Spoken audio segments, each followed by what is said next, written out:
had to be made, I think it's, one of the big compromises. What was it?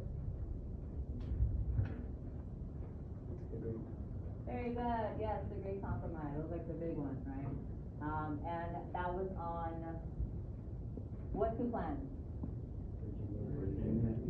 Very good, Virginia and New Jersey. And what was the compromise, the state, what was it called? Yeah. Yes, Connecticut, because it connected the two plans, right? Connecticut. So that compromise was one of the, they did it during the actual drawing. So when they drafted the Constitution, there are many compromises, and hopefully you kids kind of remember most of them. But we also have to do compromises to ratify the Constitution. Now, a lot of these, the framers did discuss, obviously the one with representation, which we all talked about. What kind of Congress did this compromise create? Very good, yes, the bicameral Congress, which means what?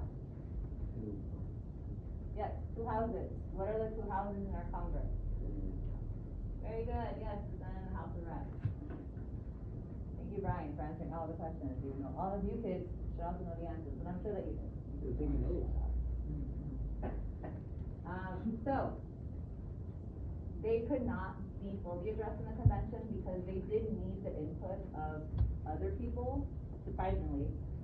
They kind of were like, oh, maybe we shouldn't completely be the ones who are in control of this because we are going to have to show it to people, so what if they don't like it?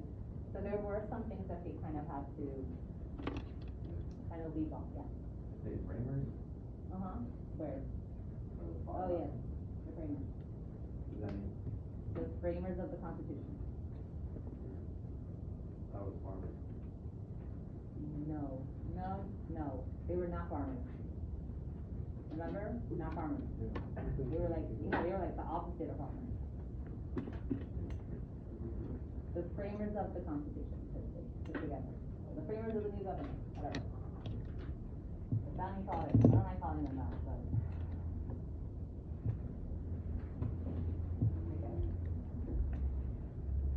Okay. So, first one up, of course, Great Compromise. That one was addressed when we were drafting the Constitution. So, Great Compromise, again, Virginia Plan, New Jersey Plan, Connecticut Compromise, made the House and the Senate. Which plan made the House? New Jersey. Virginia, yes, because it's a bigger state. So, obviously, New Jersey made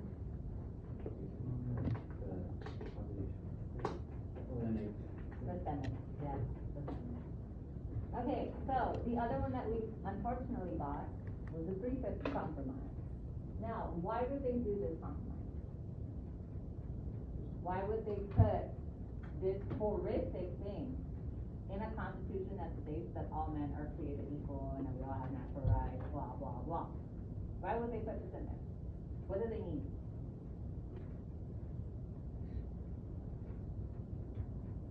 Because it wasn't just particular states in this convention. They needed to win over the people that didn't agree with them?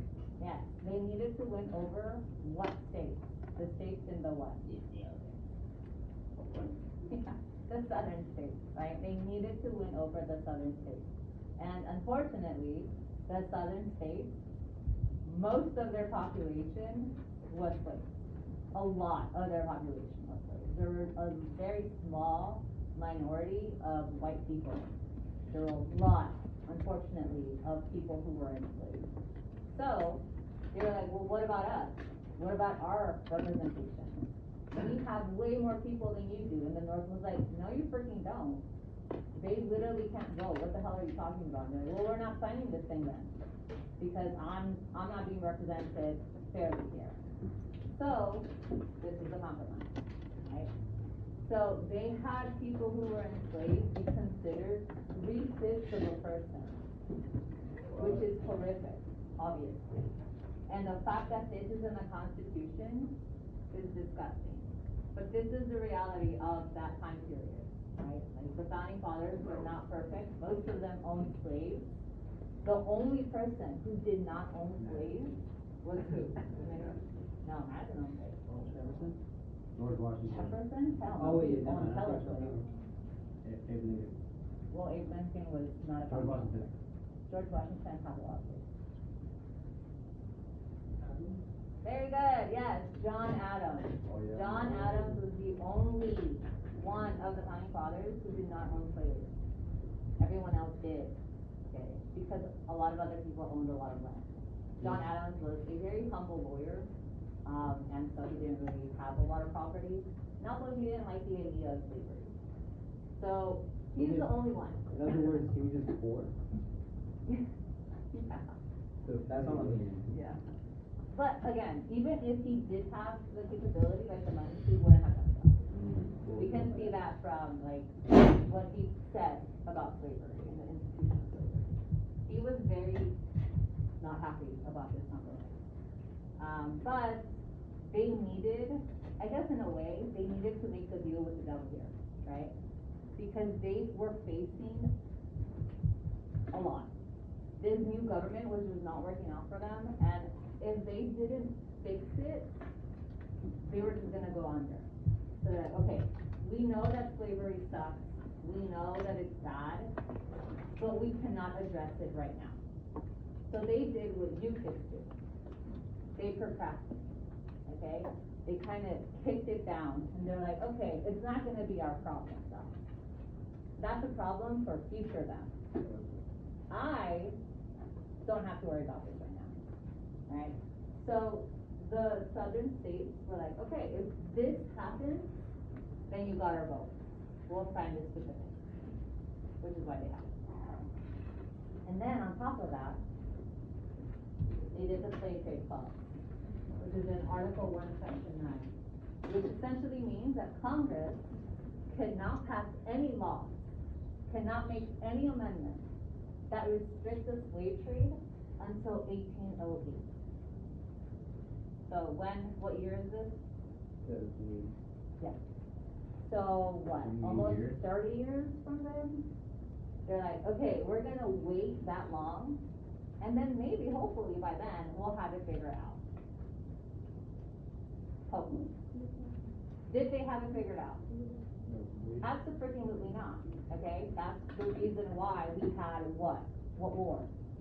The Civil War, right? The Civil War was a consequence of them procrastinating, them kind of kicking it down into the future and saying, not our problem, whatever, right? Does anyone know when the Civil War actually started?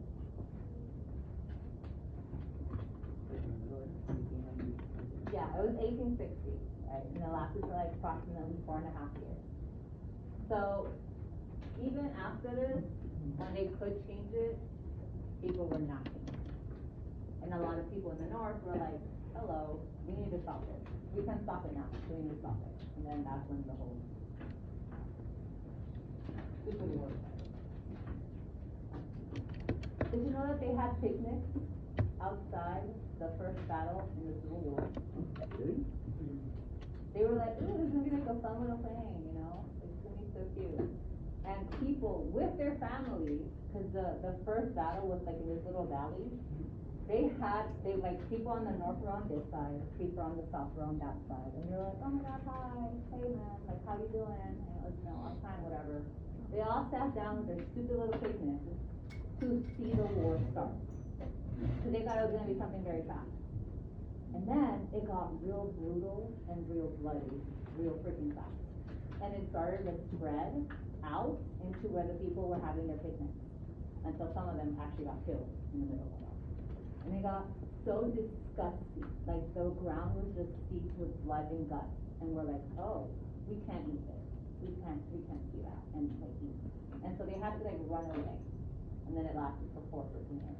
So they didn't know how deep this hatred was. Okay, then we have the other compromise, which we have not talked about.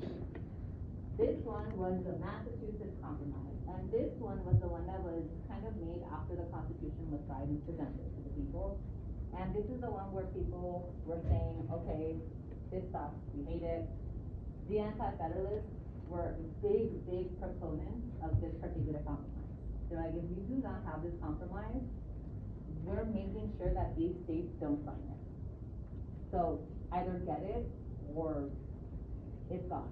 We go back to the Articles of Confederation. So Madison was very scared that that was gonna happen, and he did not want another convention. He just did not. So he kind of was like, okay, fine. Even though he was very adamant against this particular compromise in the beginning, towards the end, he kind of saw the light, I guess. He was like, okay, actually, it kind of makes sense why people would want this. So this compromise benefited, obviously, the people who were very much against the Constitution, and it really assuaged their fear of a centralized government, which is the whole point of the Anti-Federalists, right? They were like, okay, this centralized government is going to screw us over, so on and so forth. And so they really wanted something that made it very, very clear that the government could not take away certain rights. The government could not do certain things against the people. Madison did not want this in the beginning because he's like, obviously, we're not going to take away people's rights. That's kind of the whole point of government. But the people were like, okay, it's nice that you think that, but keep in mind, you are a privileged person. For you, no ever time has there been where people have actively tried to take away your rights, besides Britain, right? And you won that fight. But for the rest of us, lowly folk, we need protection. So he kind of saw the wisdom in that after a while, because a lot of anti-federalists were like bombarding him with letters, and he was like, okay, sure, fine, get it. So, the additions to the Constitution were ratified on December 15, 1781. So even then, it took some time for the amendments to actually happen. Originally, there were 12 of them, but only 10 were passed. So they combined them. So, what are these? Yes, very good. So, the Massachusetts Compromise, essentially, was the lead to the Bill of Rights. Okay? This is the reason why we have a Bill of Rights. And thank God for the Anti-Federalists for pushing this, because Madison had a very, very positive outlook on his government. Obviously, it was his baby. But the reality is very, very different from what he had in his own little head. So, thank gosh, because, man, those Bill of Rights have protected us so many times.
Alright, Bill of Rights.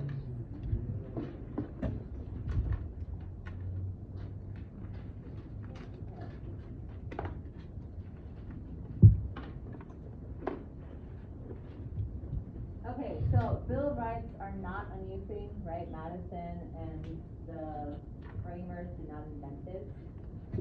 Who else had a Bill of Rights that we talked about in the... Oh, English? Yeah, the English Bill of Rights, right? So Madison looked at that and he said, yeah, and then he kind of copied and pasted it onto our own Bill of Rights. So what it does essentially is that it defines our rights as citizens, because if you notice, the Constitution focuses more on what the government can and cannot do, but it doesn't really focus on what we the people can do. And that was on purpose. Madison was like, y'all can do anything, alright, chill. The government, however, needs to have limitations. You all, whatever. But the people were like, no, we have to make it very, very clear what we can do, so that the government cannot take that away from us. And it also establishes limitations on the government itself, especially if the government is trying to take away rights of specific citizens or groups of citizens. Now, a lot of the states that argue for this wanted it as a defense, right? They believe that the Constitution gave the federal government way too much power because of what two clauses? Supremacy, necessary, proper. Very good, yes. Because of the necessary and proper and the supremacy clause, which essentially states that they can make any law they want and that the federal law is supreme over anything. So the states were like, oh, hell no. That's it. No bueno. We need something else to protect us. Because that's a lot. Now, as I said, the Federalists already believed that the Constitution provided everything for us already. So they were like, this is kind of just repetitive, right? I don't understand why you want this so much. It's just, obviously you're gonna have freedom of religion. Hello. That's literally what a lot of people came here for. It's obvious. However, the people were like, it's obvious to you. But in the future, you're not gonna live forever, right? Someone else is gonna come in and they're gonna want to put their own religion onto us, the people. So we need to have some sort of protection against that. And because of this, and because they did put the compromise forward, the states that they needed to sign it, signed it. And that's how the Constitution was finally ratified and actually put forward as the new document for our nation. So it really helped getting the public support that they needed, because they needed something to kind of push people into saying yes to the Constitution.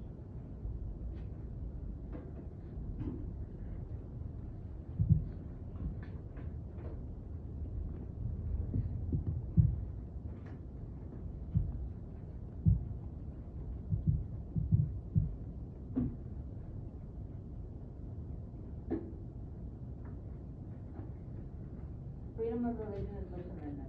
Third. Very good idea. The first actually has one more, so. Guess what you prefer to do? Guess what you are going to be doing Today? today. Week, and this week, what are you gonna be doing, Southern? Creating a better Constitution. Well, no. Although that would be good, so. What are you gonna be doing today, do you think? Maybe doing something with your brain that you should be doing. Have to do with Bill of Rights. How many are there? You're not gonna be naming them, they're already have names. No. Kind of. You are going to be memorizing the 10 bills. Yes. Oh.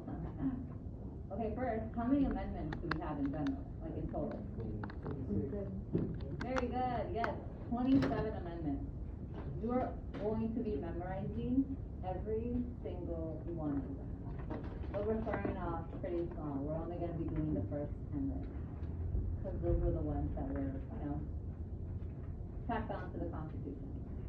Now, will you have a quiz on the Bill of Rights, do you think? Yes, you will. Yes, you will. So, the quiz, however,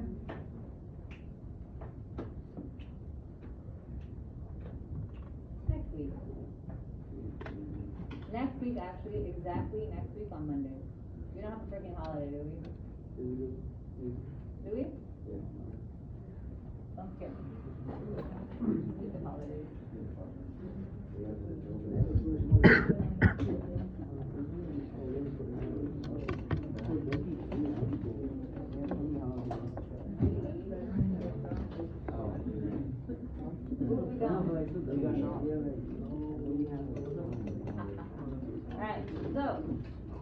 your quiz will be on November 3rd for the Bill of Rights. So you have an entire week to memorize. It's only 10. So, group leaders, please let me over to the cubbies.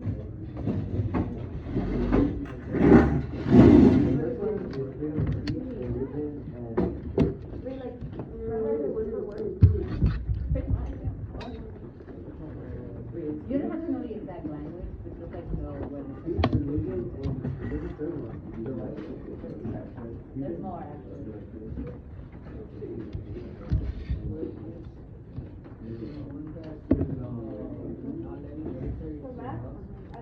Yes, there's one.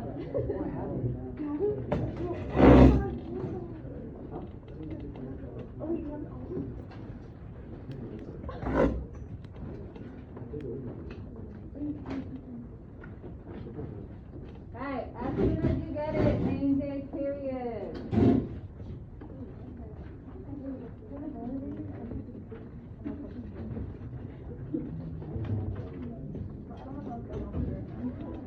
Okay, so here you have 1 through 10. Yes. Now on the back, go to that. Yes, you're going to be whatever you use to kind of figure out how to memorize these. Like for example, the Second Amendment is what? Very good. The right to bear arms. You got 2 fingers for a gun, right? Boom, boom. Last time I went this way, I'm not going to shoot you first. So, just any way that you can to kind of memorize them. Here you're going to be creating your own amendment sometimes. Also, down here, this is kind of like the goal of the assignment really. With a partner who you will choose. I'm not going to choose your partner. You will choose your partner. You're going to be creating little memes to make me laugh. So, you can use whatever you wish, as long as it's still appropriate. Okay. Well, now you just made it less fun. Now, there are specific things that I want you to do. Essentially, what you're going to do is you can choose whatever amendments you want to do, and then your partner can do the other 5. Or you could do each together, whatever. I don't care. Y'all figure it out. Now, once you have your little memes, you're going to explain, because a lot of kids only do the memes and then they don't explain, and they lose half the credit. So please don't do that. You're going to be explaining how your meme shows the amendment and why it's important. Now, I have done this for years already, so I have accumulated many memes, and they're quite funny. And I have like a little presentation of the Hall of Memes.